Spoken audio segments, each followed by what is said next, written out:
What's up guys, it's me, Phương. Welcome back to my channel up in New Zealand.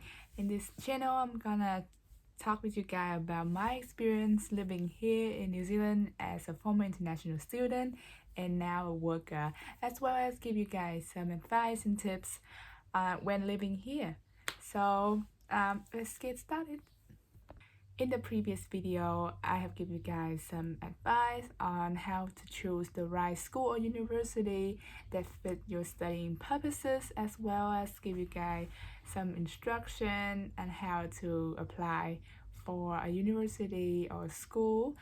Hopefully by now you have received the offer from your choice of university or school, and also a student visa to officially allows you to come over here to New Zealand to study. So congratulations, that's a really big important step of your study abroad journey. So you've done a great job. So the first thing you should think of right now is to book a ticket over to your destination or city here in New Zealand. I have a couple of tips on how to book a plane ticket over here that I want to share with you guys. Firstly is that you need to have a look constantly and right away, because no matter how long you have between the time you decide to buy it until the time you fly, it's always recommend you look as soon as possible, preferably around 3 to 4 months in advance, because that would be the prime time. The price would be not too high, and it will be easier for you to decide what day can you flexible on choosing the ticket. Normally, a school or university that you apply to should give you a set day of starting to give you an idea on when to start. And with university specifically, they would have a week in advance of your official starting day as an orientation week, so that they can prepare you with the environment and the school and how they organize the school and get to know the campus in general. So that will be a very necessary week for you to orientate yourself and to attend. That's why I recommend to attend that week instead of skipping it. Some international students would choose to skipping it so that they can extend their stay at their home country a bit longer, but I would always recommend to come a week before your actual course starting date, so that you can familiar yourself with the environment. As that being said, just look at this time that you go start your study and count a week before that to book a flight ticket. And my advice for you to save money on a ticket is to book it on a Tuesday and book the flight to fly on a Monday or Wednesday, because during the middle of the week there will be less people travel, and the airline would normally reduce the price compared to fly over Friday or over the weekend, because that will be having more people would go onto the trip and they will up the price much more. And that is my personal experience of booking ticket in general. Another thing to look into is the airline allowance for luggage. So how many luggage you're allowed to bring and how heavy is that check-in or carry-on luggage is. Typically an airline would offer one check-in luggage around 23 to 30 kg and carry-on luggage of 7 kg. So obviously in the same price range, you should choose the one that offer more allowance for your luggage so you can bring more stuff. Being a student means you can earn more discount or reward from different services, and the same thing with airline. So I would recommend you take advantage of that. And when you're looking for the price compare between different airlines and you want to choose specific airline already, before buying that ticket, you need to look into what are the program offer for students that specific airline would offer. Just basically go into the website and type in student discount or student reward and see all the perks coming with that, and sign up for that before you buy the ticket. And by doing this, you can have some discount off your price, or maybe some extra luggage allowance, and it will definitely help with the trip. Besides looking into the price of choosing the cheapest flight as possible, you also need to look into how many transit points that flight gonna take. Ideally, it should be 2 or less, because the more you transit, the more tired you will feel. So that will be recommended to look into. And also the total time of travel. There's some flight they only have one transit, but the transit time will be very long. It can take up to 12 hours or some even 24 hours. So it's very crucial for you to look into that as well when comparing in the same price range. Speaking of transit, when you book a ticket to New Zealand that have a transit over a country, you need to look into their requirement for transit visa or not, because some countries, specifically Australia, are very strict on this, and they would not allow you to even be on their territory, even just for refueling the trip, without a transit visa.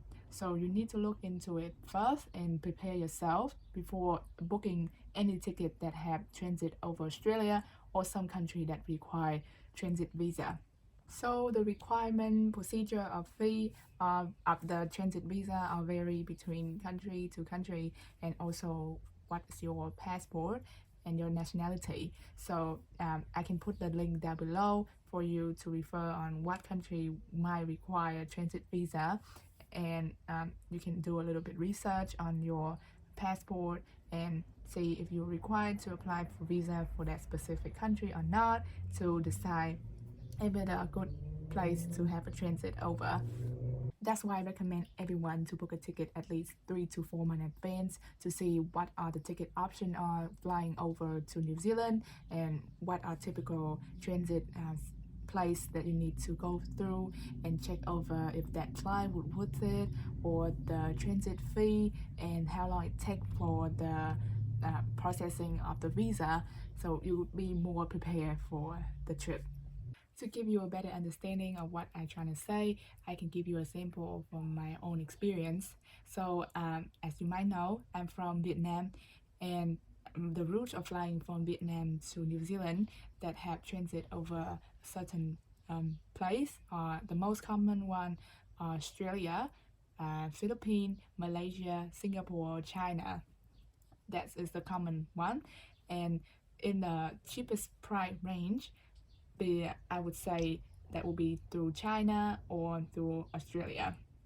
And if I compare the price together, if it's in the same price range, I would choose over China compared to Australia, even though the total flight hour is shorter if it goes through Australia.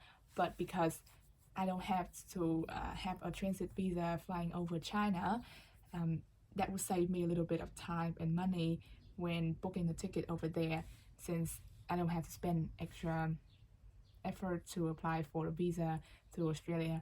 And it's especially needed for someone who urgently needs to go over New Zealand and don't have time to wait for the process of the transit visa. Let's say you only have 1 or 2 months, so you don't want to risk it, hoping that you can get the transit visa, or anything might hold up in the process and you won't get it in time for your flight. Besides what day to choose your ticket, you also look into the time to travel. And when you compare the price within the same price, you would want to choose the arrival time around in the evening, or at least in the afternoon-ish. So when you arrive, definitely you're gonna have jet lag, right? So if you book on the evening, you can have it will be closer to your sleeping time, then you can fall asleep right away. And after that whole cycle overnight, you will feel fresh and nice when you wake up for the next day, compared when you choose the ticket that arrive in the morning. So you basically have the whole day tiring and not prepared to do anything, so it will be more inconvenient for you. Compared to a flight that you arrive in the morning, when you get here, you will be way too tired and too jet lagged to even enjoy spending the whole day to explore the city or the place, and you might fall asleep right away, and you will awake in the middle of the night because you already spent like at least 8 or 12 hours sleeping in the daytime. So your whole sleeping time and sleeping cycle will be ruined if you arrive here in the morning. So definitely look into it. But if you don't have a choice, then well, that's all you have to accept. But I do recommend try to stay awake until your sleeping time so you can get your body used to the time zone here. Another thing that you need to notice when booking a ticket that have transit over another country is that you need to look into their transit policy. The first one is see if that ticket is operated by different airlines, and this typically means that you need to transfer your own luggage between different flights.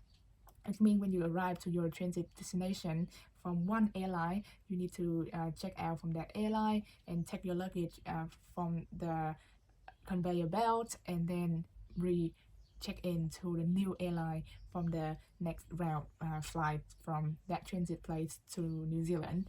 And you need to check on that, so make sure that you don't forget your luggage at that transit location and just continue to fly to another country. It should not happen if you choose the same airline for the whole 2 trips.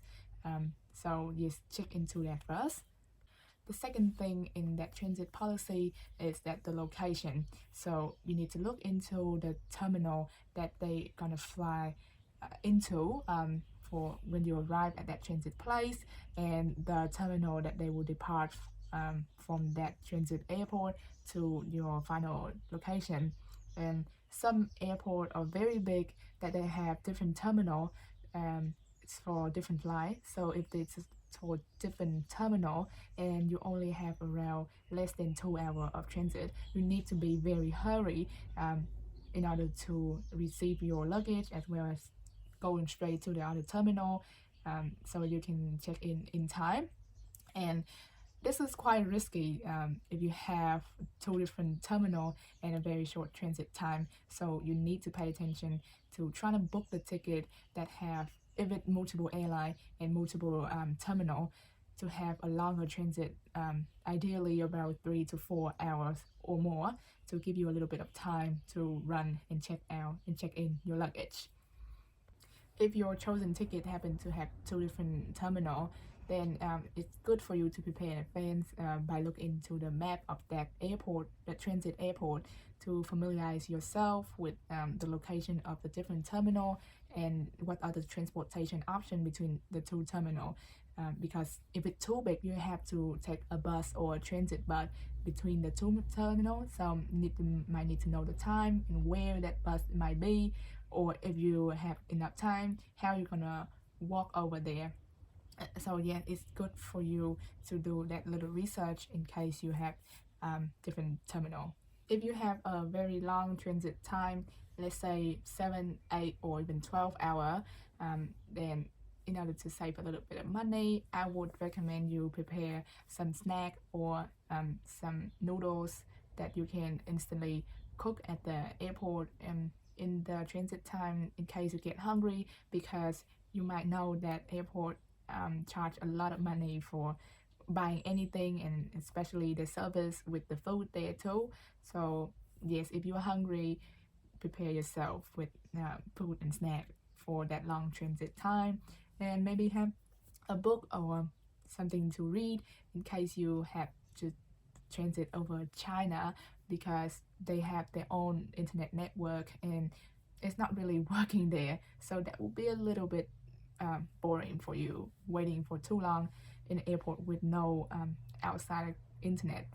So yeah, having a book or something you can play with, that will be definitely helpful.